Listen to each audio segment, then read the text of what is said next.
Hazırsınızsa başlayaq çox qəşəng bir desert hazırlamağa. Heç olmasa qızlar, əziyyətim boşa getməsin deyə bir like-dan, kommentdən atarsınız ora. Mən də bir könül rahatlığı, bir ürək rahatlığı taparam. Narahat olmayın, başlamayacağım yenə. Ay mövzu danışacağım. Axırda deyəcəm ki, bu mənim podruqamın başına gəlmişdi. Ay qaynanam elə, ay eltim belə, ay baldızım belə. Yəni elə bir şeylərdən danışmayacağım. Çünki məndə elə bir şeylər yoxdur. Və sevmirəm elə şeyləri danışmağı. Mən sizə özüm haqqında danışmaq istəyirəm. Mən əvvəllər çox qəşəng, çox dadlı tortlar, desertlər, yeməklər hazırlayırdım.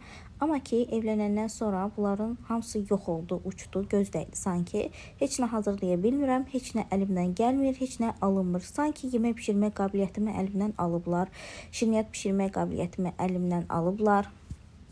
İndi ancaq əlimdən bilirsiniz nə gəlir? Kaşa düzəltmək, hazır kaşaları düzəltmək və smesləri düzəltmək. Başqa heç nə bacarmıram. Bu deserti də bir xanımda gördüm. Çox qəşəng görsənirdi. Altında keks, üstündə ağ, lap yuxarıdaysa narıncı rəngdə görsənirdi. Dedim çox qəşəng görsənir. Dedim bunu xanım hazırlayırsa mən niyə hazırlaya bilməyim? İşə başladım, amma ki heç nə də alınmadı. Çünki bir çox yerlərdə səhv elədim. İlk səhvim bilirsiniz nədir? O hazırladığım keks üçün kremi mən tavaya əlavə eləməməli idim. Onu şəffaf bir şüşələrdə hazırlayırlar. Mən elə şeylər hazırlamadığıma görə məndə evdə şəffaf şüşə yox idi.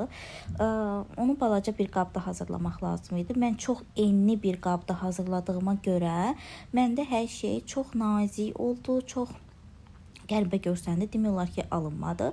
Axırda özünüz baxarsınız, işimə belə deyək də qiymət verərsiniz. Kaş ki bilirsiniz mən nəyin də videosunu çəkərdim. O keksi doğradığım yerdə çəkərdim ki siz də görərdiniz necə alınıb. Alınmağı alınıbdı. Görünüş cəhətdən daha belə qəşəng estetik hazırlaya bilməsəm də, amma ki mən onu dilimlərə böləndə həmin o dediyim kimi yenə də keks üzərində ağ və lap üzərində isə narıncı rəngdə, yəni birazcana da olsa narıncı görsənirdi. Qızlar belə əziyyətimi yerə vurmayın, xahiş edirəm like, komment yazın.